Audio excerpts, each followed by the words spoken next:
감사합니다. 얼마 전에 작고하신 영국의 유명한 신학자 존 스토트라고 하는 분이 있습니다. 이분이 에베소서 주석을 썼는데 그 주석서 이름을 새로운 사회라 라고 하는 이름을 붙였어요. 왠가하면 이전에 없었던 예수가 있고 복음이 있었던 사람들이 있게요. 그리고 구원의 약속이 그 에베소 지역에 있었던 사람들, 그들에게 있었기 때문에 뉴 소사이티라고 하는 제목을 썼는데, 여러분 이런 의미에서 이 구약의 어제 우리 야곱의 가족들, 이 요셉의 형들, 여러분 새로운 사회이죠.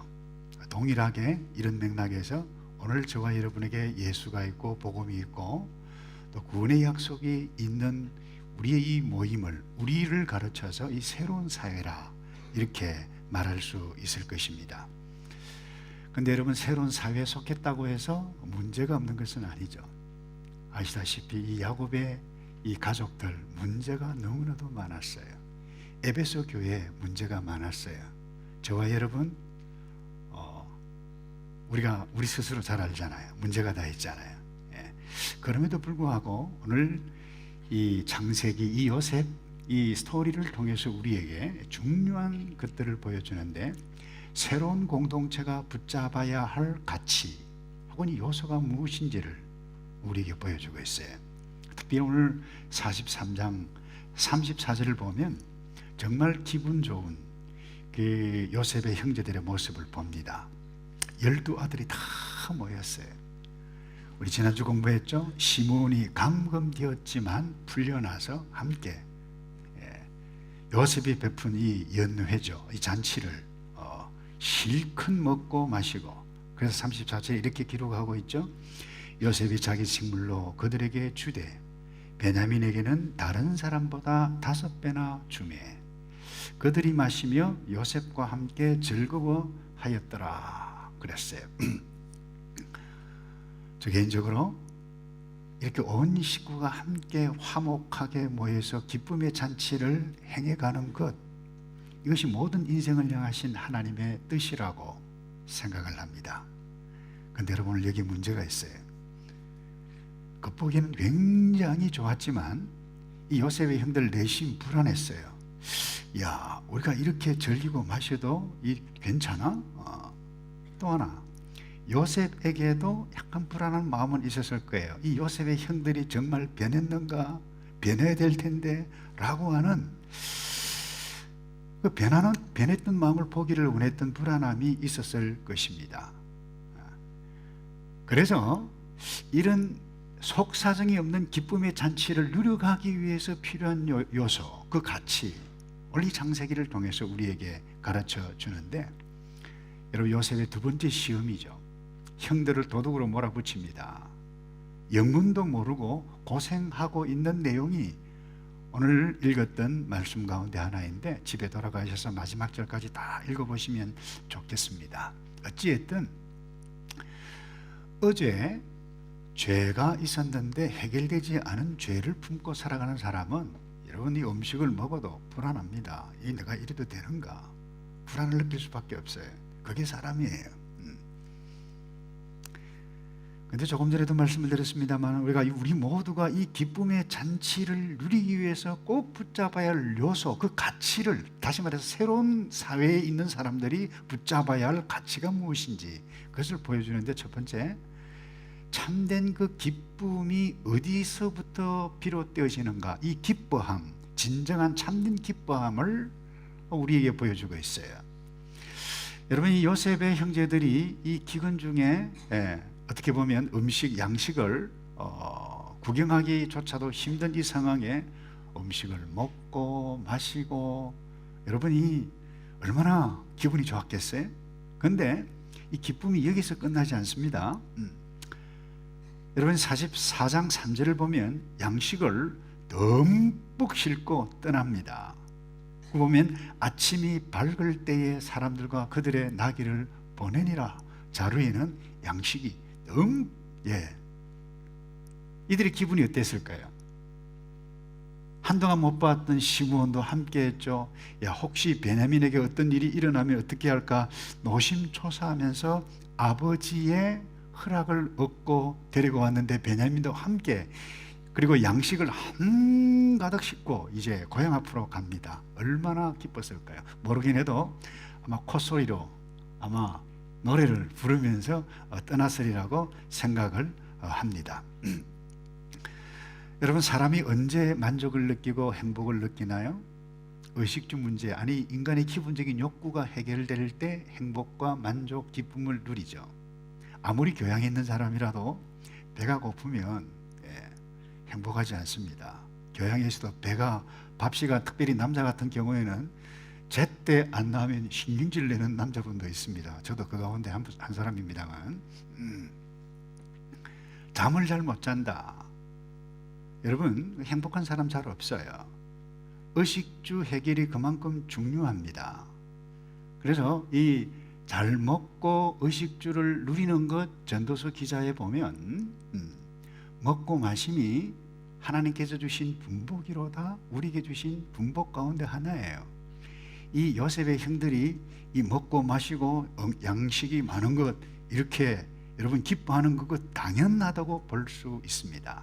그런데 여러분, 의식주 문제가 해결되었다고 해서 인간이 정말로 만족하고 기뻐할 수 있나요? 만약에 그런다면 사실 이 다른 동물과 동물 수준과 크게 다를 바가 없어요. 인간은 의식주 문제, 기본적인 욕구가 해결되었다고 해서 결코 참된 기쁨, 만족을 누릴 수 있는 존재가 아닙니다. 이유가 딱 하나 있어요. 한번 따라서 할까요? 영적인 존재이기 때문에. 우린 영적인 존재예요. 그래서 인기 연예인들 한번 보세요. 그리고 잘 나가는 사람들 보세요. 그분들이 엉뚱한 짓을 막 하잖아요. 마약을 하고 이 도박을 하고 그러다가 참 하나님께서 아름다운 인생의 포도원을 주셨는데 그 포도원을 망치는 사람들이 굉장히 많잖아요. 왜 그렇게 하나요? 먹을 것이 없어서? 의식주 문제가 해결이 되지 않아서 그런가요? 그건 아니잖아요. 여러분, 모든 인간 삶, 마음 한복판 이 좌소, 영적인 좌소 가운데 인간을 지으신 하나님이 없다라고 하면 아무리 화려한 삶을 누려가도 여러분, 참된 기쁨을, 그 허무함을 달랠 수가 없어요. 여러분, 인기, 사람들에게 박수를 받고 인기를 누리고 하더라도 혼자 다 있을 때 고독이 밀려오는 것입니다.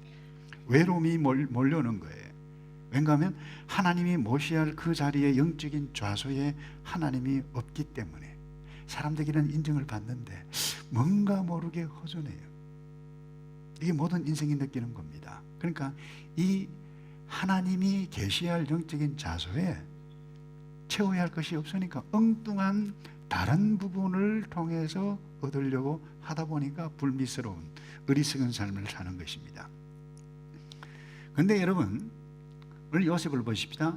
이 요셉이 그렇게 어려운 환경 가운데서 한결같이 살았던 이유, 보디발의 집을 잘 되게 하고 감옥의 죄수를 잘 되게 하고 바로의 고민을 풀게 하고 다른 사람들을 함께 했던 그 이유가 뭡니까?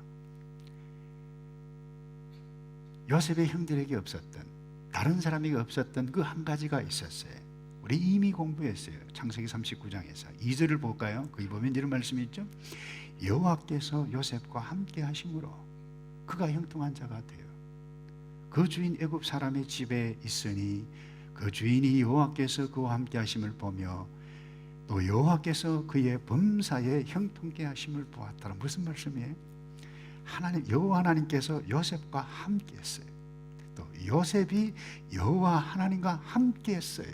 뿐만 아니라 다른 사람이, 보디발이 여호와가 요셉과 함께 하셨다라고 하는 것을 보고 느끼고 경험했어요. 여기에 여러분, 참된 기쁨의 비결이 여기에 있다라고 하는 부분입니다. 그래서 그는 먹을 것이 없었어요. 종이었어요. 아니, 신분이, 형편이 없었어요. 그럼에도 불구하고 다른 사람을 행복하게 만들고 총리 되기 전이나 총리 되고 난 이후나 똑같이 인정받으며 살았던 이유가 무엇입니까? 그의 생각과 그의 마음에 하나님을 의식했네요. 하나님의 임재의식이 있었어요. 하나님을 생각했어요. 하나님의 꿈을 생각했어요. 하나님을 예배했어요.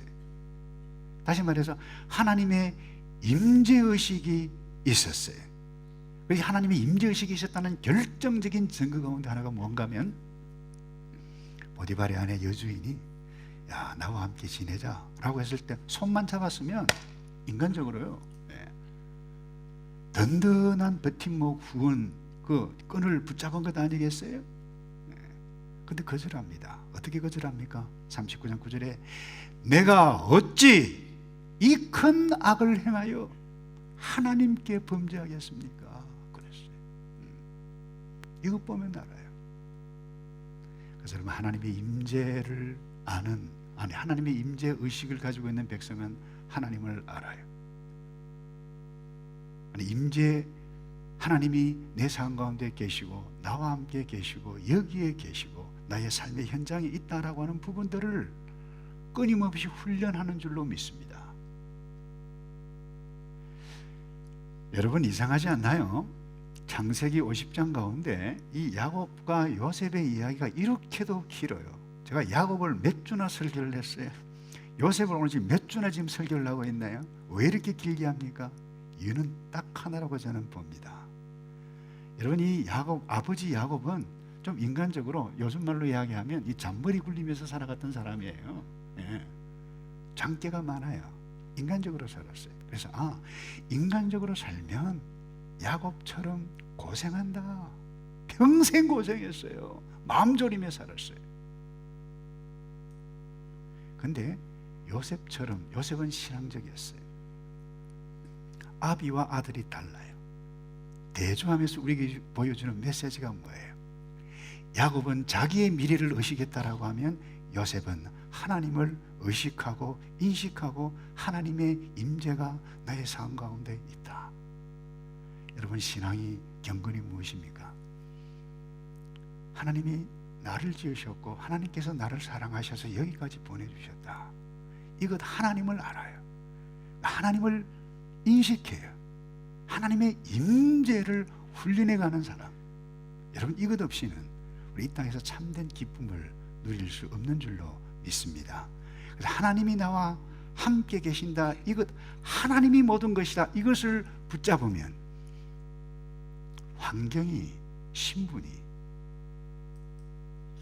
관계없이 그래서 우리가 신앙생활을 저와 여러분들 신앙생활을 계속해 가고 있는데 여러분 하나님의 임재의식을 훈련하는 것 이것이 경건입니다. 이건 놓쳐버리면 믿음이 성숙하지 않습니다. 그래서 어떤 분들은 교회에 봉사활동하러 오시는 분도 가끔 있을 수 있어요. 근데 이분들은 봉사를 탁 두면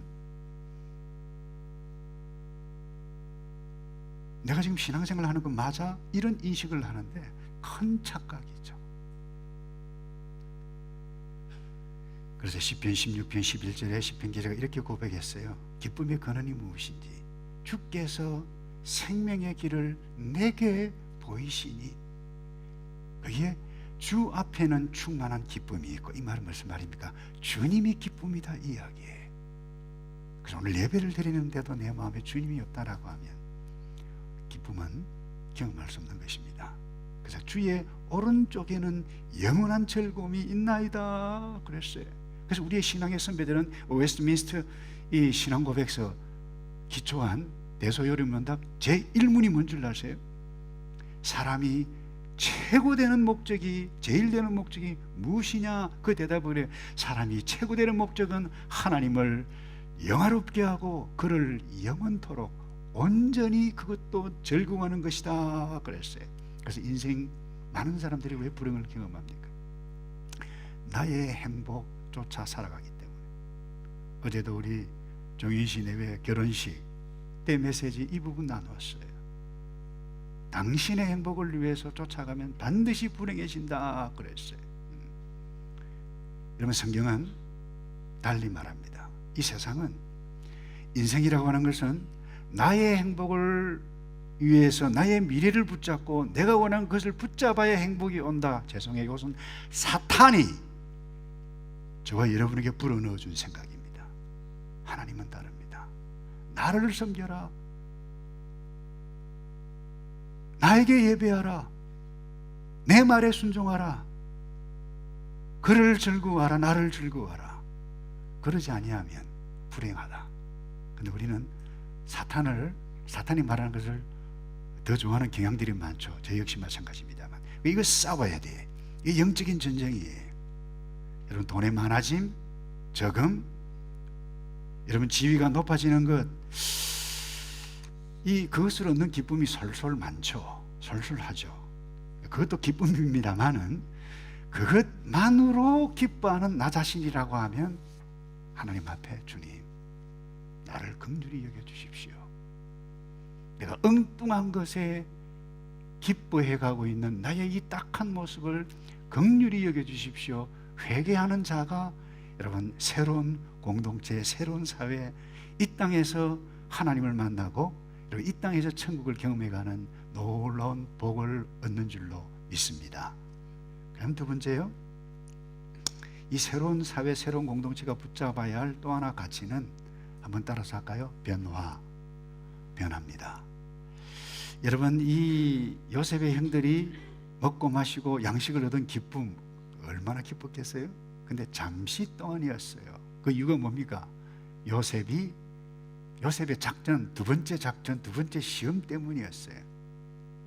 청지기에게 시킵니다. 베냐민 그 자루에 은잔을 넣어라. 한참 가고 있는데 청지기가 계속 섞어라 그래요. 그래서 이 검색을 하고 난 뒤에 베냐민 자루에서 은잔이 발견됩니다. 끌려왔어요.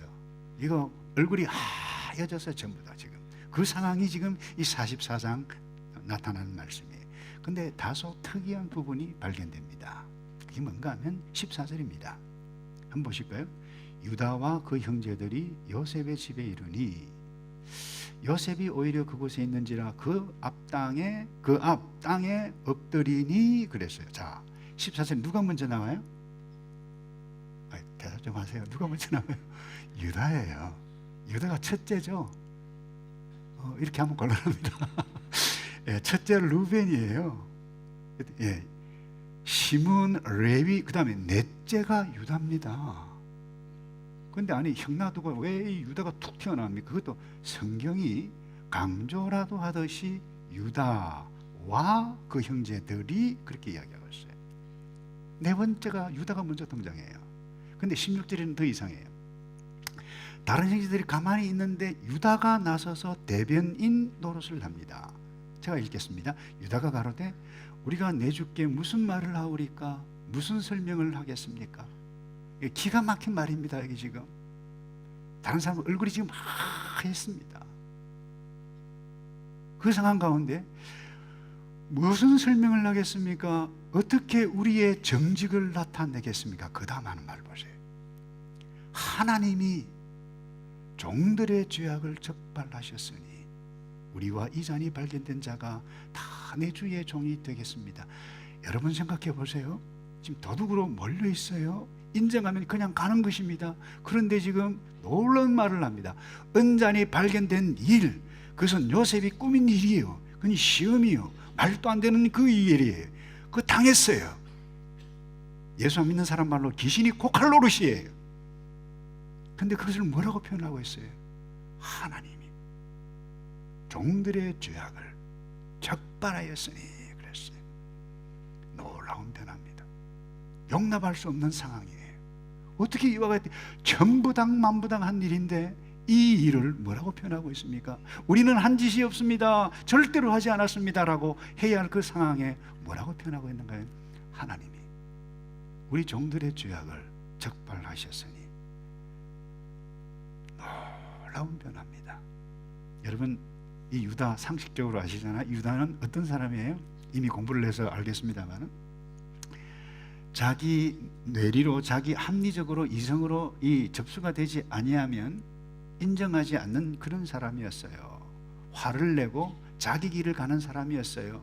경건, 덕을 세우는 것, 순종. 여러분이 거리가 먼 사람이에요. 알잖아요. 요셉이 웅둥이에 빠졌을 때에 어떻게 했나요? 합리적으로 이야기했어요. 빼서 지나가는 상인에게 팔자 제안했던 사람이 유다였어요. 그 일 읽고 난 다음에 창세기 38장 함께 공부했잖아요. 이유도 없어요. 혼자 어디에요? 이방 땅 가나안 땅으로 갑니다. 가서 이방 여자와 만나서 결혼을 합니다. 아기를 낳습니다. 애를 낳고 오난을 낳습니다. 그런데 엘은 여러분 악해서 죽었고 오난은 형 씨를 잇도록 하는데 그 거부하다가 여러분 현장에서 적사했어요. 그런 가운데 유다의 아내가 죽었네요. 양털을 깎았네요. 그리고 이 자부 다말을 보고 너 잠시 친정에 가 있으라. 이와 같은 상황에 어떤 일이 일어납니까? 양털을 깎다가 뒷나로 올라가는데 아내도 없고 여자 생각나서 길거리 여자와 관계를 했는데 알고 보니 그 여자가 누구예요? 자부 다말이에요. 글쎄 경건합니까 여러분? 도덕적으로 도무지 납득할 수 없는 인물이었습니다. 그럼에도 불구하고 이런 유다가 오늘 본문에 뭐라고 그래요? 하나님이 우리의 죄를 적발하셨도다 라고 말했던 것은 엄청난 변화예요. 한번 객관적으로 보십시다. 약속의 백성 이 야곱의 형제들 정말 사람다운 사람 한 명도 없어요. 어떻게 보면. 그런데 이런 사람들 가운데 하나님께서 요셉을 통해서 애매모호한 방법으로 변화를 지금 주도해 가시고 변화를 이끌어 가시고 있는 분이 누굽니까? 하나님이다. 이것을 우리 창세기를 통해서 우리에게 말씀해 가고 있는 것입니다. 이게 어떻게 보면 성경의 역사하고 하나님의 구원의 역사예요. 성경 보세요. 아담 사고 쳤어요. 사고 치자마자 하나님 가죽옷 지어 입히셨어요. 가인 사고 쳤어요. 봐주셨어요.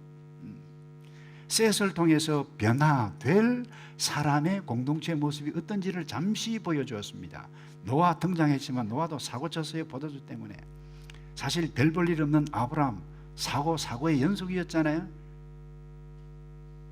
어떻게 보면 사고 친 사람들 하나님께서 변화시키셨어요. 이런 맥락에 여러분들이 곤란합니다. 이 새로운 언약의 공동체 사람들은 다 사고를 쳐야 되는구나. 그래서 나도 사고를 쳐야 되겠다. 그렇게 적용하면 큰일 납니다. 중요한 것은 그 사고를 쳤던 도무지 말도 안 되는 그 인생들의 모습이지만 그 가운데서 찾아오셔서 변화를 회복을 일으키시는 분, 그분이 하나님이다라고 하는 부분. 그래서 오늘 우리에게 주시는 메시지가 뭐예요? 너희들은 변화된 공동체의 사람들인데 변화가 없다라고 하면 이 하나님의 임재를, 하나님의 복을, 이 땅에서 천국을 경험해 가기가 어렵다라고 하는 메시지를 놓치면 곤란합니다. 그런데 문제는 여기에 있어요. 변화되어야 할 사람, 그 인간, 저 인간이지 나는 아니다라는 것입니다. 변화되어야 할 사람이 누구예요? 남편이 변화되어야지. 변화되어야 할 사람이 누구예요? 철없는 내 아내가 변화되어야 된다는 겁니다. 자녀들은 우리 부모가 변화되어야 된다.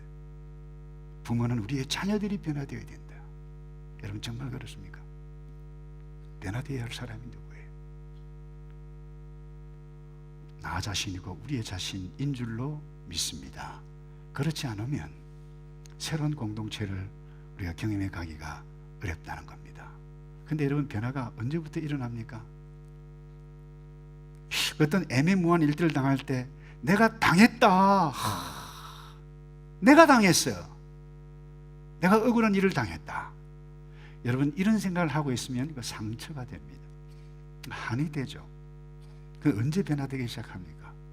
도무지 나의 상식으로 납득이 안 되는, 예수 믿지 아니하는 사람들이 주로 하는 말, 야 이게 귀신이 고칼 노릇이다 이거. 뭐 무슨 이런 일이 있어. 내가 하지도 않았는데 알잖아. 그런데 뭔가 또 생겼어요. 도무지 이해가 안 되는 일들이 여러분 저와 여러분들에게 살아가는데 일어나지 않나요? 도무지 기대하지 않았던 일들이 자녀에게 일어나고 도무지 일어나지 말아야 할 일들이 가정에 일어나고 믿음의 세계 가운데도 일어나고 있어요. 그때 어떻게 했어요? 이건 뭐야? 누가 작당했어. 근데 그 순간에 요셉의 형, 넷째 형 유다를 여러분 기억하십시오. 뭐라고 설명하고 있습니까? 요셉 앞에 내 주께 무엇을 설명하겠습니까? 무슨 말을 하겠습니까? 우리의 정직을 무엇으로 드러내겠습니까? 하나님께서 종들의 죄악을 어떻게 했다고요? 적발하셨으니. 여러분, 변화된 자의 특징이 있습니다. 언어가 변합니다. 부정적인 언어에서 긍정적인 언어로 바뀐다는 것입니다. 말도 안 돼, 이건 천부당 만부당이야, 그렇게 해야 할 상황인 가운데 뭐라고 이야기하고 있어요? 용납할 수 없는 상황인데 하나님의 섭리에 순종하는 언어를 이 유다가 지금 사용해 가고 있어요. 여러분, 바울을 기억하시나요? 바울은 기도하면 환자가 낫고, 죽었던, 설교 듣다가 졸다가 떨어진 유두고를 기도했을 때 죽었어요. 분명히. 기절했다가 깨어난 거 아닙니다. 성경이 분명히 죽었다 그랬어요. 기도해서 깨어났어요. 그 우리 성경 믿어야 돼.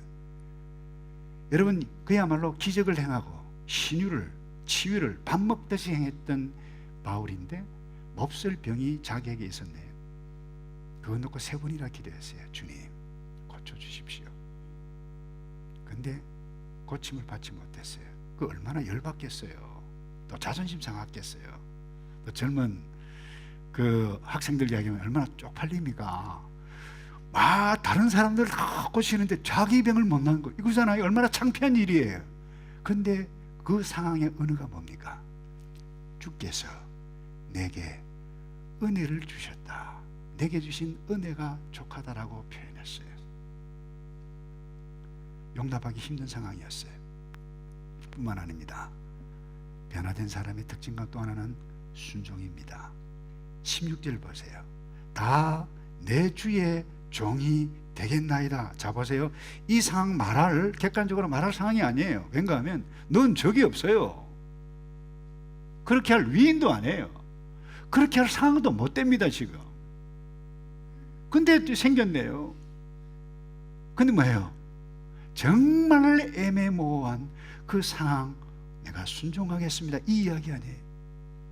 여러분이면 되겠습니까? 저 같으면요, 절대로 못한 벌벌 기리기리 뛰고 날 거예요. 내 목에 칼이 들어와도 난 하지 않았다. 근데 있는데 모르겠어. 이런 애매한 상황이에요.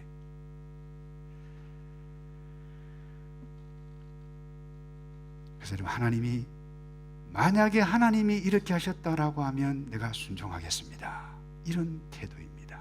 사랑하는 성도 여러분, 우리가 이 땅에 살아가는 동안에 우리가 새로운 삶을 누리고 이 땅에서 천국을 경험하지 못하는 이유가 무엇입니까? 어쩌면 우리가 교회 안에 있는데 예배를 드리는 가운데 내 삶 가운데 하나님이 없기 때문 아닙니까? 유다는 하나님을 믿었어요. 변화되었어요. 내 이성으로는 이해가 안 되지만 내가 한 일은 아니다. 근데 이 상황 통해서 나를 압박하시는 분이 하나님이라고 하면 내가 순종하겠습니다. 여러분, 상식적으로 납득 안 되는 일이 일어나면 사람은 견디기 힘듭니다. 그런데 믿음의 사람은 순종해 갈 수 있는 것이 믿음의 사람이다. 새로운 사람, 새로운 사회에 붙잡아야 할 이 가치를 가지고 있는 사람이라고 한다라고 하면 다 하나님께서 하셨다라고 인정하면 문제될 것이 없다는 것이죠. 여러분이 불가능한 이야기죠, 인간으로서는. 근데 한번 따라서 할까요? 하나님께서 역사하시면 내게도 변화가 일어납니다. 이런 복이 저와 여러분의 있기를 축복합니다. 그 다음 마지막으로요, 서로 책임을 지는 것, 이것이 새로운 공동체가 붙잡아야 할 요소이고 가치입니다. 자, 이 야곱의 형제들은 새로운 사회, 새로운 공동체라고 그랬어요. 하나님의 백성의 공동체입니다. 그런데 객관적으로 보십시다. 이 야곱의 이 가족들, 형제들은 이 콩가루 집안도, 이런 콩가루 집안 없어요. 한국 가니까 콩가루 집안보다 한 단계 더 나은 것이 미숫가루 집안이라 이러는데, 제가 볼 때는 뭐 콩가루 집안이나 미숫가루 나오면 그게 그거 아니에요? 형제들끼리 미워하고 시기하고 웅둥이에 빠틀이 있죠. 동생 디나가 여러분 세겜부락에 있는 추장 아들에게 역보임을 당했을 때에 할례를 받으라고 거짓 약속을 합니다. 그리고는 할례를 받고 있는 그 세겜부락 남자들에게 칼을 들고 가서 남자들을 다 죽입니다.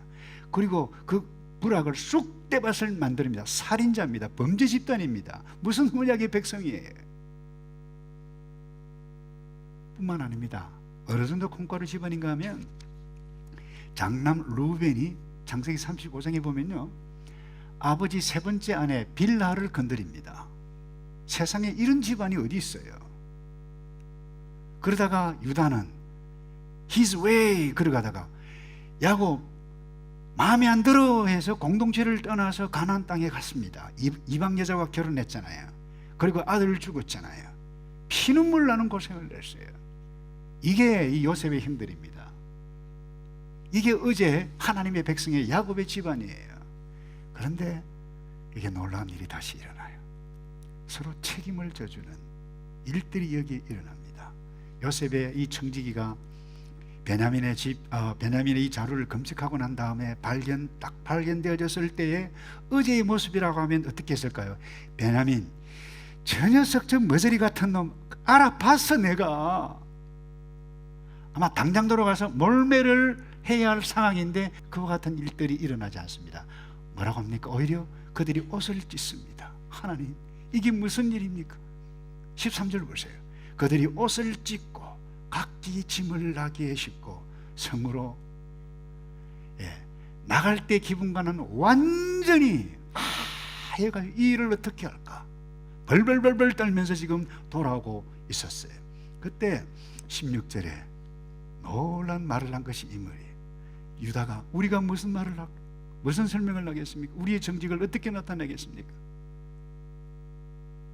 그리고 여기는 보세요. 우리라고 얘기해요. 저 녀석이 저 녀석 때문에가 아니라, 더 감동적인 말은 32절입니다. 주의 종이 내 아비에게 아이를 담보하기를 내가 이를 아버지께로 데리고 돌아오지 아니하면 영영이 아버지께 죄를 짓겠습니다. 다시 말해서 이 베냐민을 요구했던 요셉을 양식을 얻기 위하면 베냐민을 반드시 데려가야 되겠는데, 이 유다가 나서서 아버지 야곱이요, 데려오지 아니하면 내가 차라리 죽을지언정 내가 반드시 데리고 약속을 했습니다. 그리고 또 더 놀라운 말은 이 부분입니다. 33절에 보면 청컨대 주의 종으로 아이를 이 유다가 대신하여 있어서 주의 종이 되게 하시고, 지금 자루가 발견된 것은 베냐민이 노예가 되는 것입니다. 그런데 이 유다가 지금 베냐민 대신에 내가 종이 되고 내가 노예가 되겠다, 이 말을 딱 들었을 때 요셉이 얼마나 마음에 변화가 일어났겠어요. 아마 눈물이 핑 돌았을 것이고 울었을 것입니다. 뿐만 아닙니다. 이 유다가 아버지를 생각합니다. 아버지를 생각합니다. 내 주의 총리여,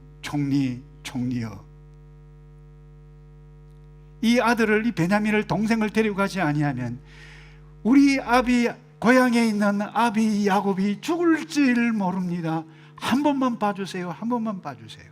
여러분, 이 감동적인 말을 들을 때 요셉이 얼마나 기뻤을까요? 그래서 놀라운 것은 바로 여기에 있어요. 이 변화된 유다를 통해서 자기 백성에게, 우리들에게 가르치는 성경의 핵심 가치를 우리에게 보여주고 있는데, 그게 뭐예요? 책임지는 겁니다. 가족이 뭐예요? 책임지는 거예요. 우린 영적인 한 가족이에요. 새로운 공동체예요. 우리는 서로 책임을 져주고 가며 살아가는 사람들이라고 하는 것입니다. 그래서 예수님께서 우리의 가족이잖아요. 그래서 나의 죄의 책임을 져주신 그분이 예수님이에요. 놀라운 것은 이 유다 가문을 통해서 예수님, 이 메시아가 나타나셔서 우리의 모든 죄를 책임져 주셨네. 그래서 예수님께서 말씀하셨어요. 요한복음 15장 12절입니다. 우리 다 같이 한번 할까요? 시작. 사람이 이에서 더 큰 사랑이 없나니 너희가 나의 명하는 대로 행하면 곧 나의 친구라 그랬어요. 요셉이 베냐민 그 자루 속에 은잔을 넣었던 것은 뭐예요? 그건 시험이에요. 일부러 그랬어요. 작전이에요. 그렇게 했던 이유는 이 형제들의 마음과 태도를 시험하기 위한, 어떻게 보면 하나님의 섭리였다 볼 수 있잖아요. 이런 말씀을 정리합니다. 어떤 의미에서 이 땅에 시험이 많습니다. 시련도 많아요. 기대하지 않았던 일들을 앞으로도 만나게 되어질 것입니다. 그때 어떻게 하시겠어요? 저와 여러분은 이미 새로운 사회 속에 들어와 있어요. 교회는 새로운 사회, 새로운 공동체입니다. 그럼에도 불구하고 우리 집에도, 우리의 목장에도, 교회에도 갈등과 문제, 시험이 많지만 요셉의 시험, 이것은 우리가 도무지 이해할 수 없는 거예요. 이해할 수 없지만 하나님께서 이상한 방법으로 압박해 오실 때 이 압박해 오는 이 과정을 통해서 변화를 일으키시고 하나님의 구원의 역사를 해가시는 이 오묘한 하나님의 섭리. 여러분, 저와 여러분이 정말 기뻐해야 할 것이 무엇입니까? 정말 저와 여러분이 책임져 줘야 할 부분, 아니 책임져 줘야 할 그 사람이 누구입니까? 아니 내가 변화되어져야 할 부분이 무엇입니까?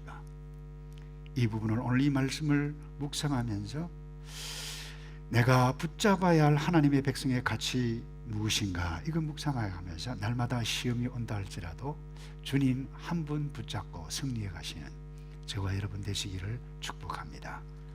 다 같이 기도하겠습니다. 하나님, 문제 많은 이 세상 가운데 하나님께서 때로 나의 기대했던 방법이 아니란다 할지라도 하나님의 섭리에 순종해 가고 하나님의 뜻을 이루어가고 변화되어져 가고 책임져 가고, 그래서 우리 모두 함께 새로운 공동체를, 이 땅에서 천국을 경험해 가는 복된 사람들만 되게 도와 주시옵소서. 예수 그리스도의 이름으로 기도합나이다.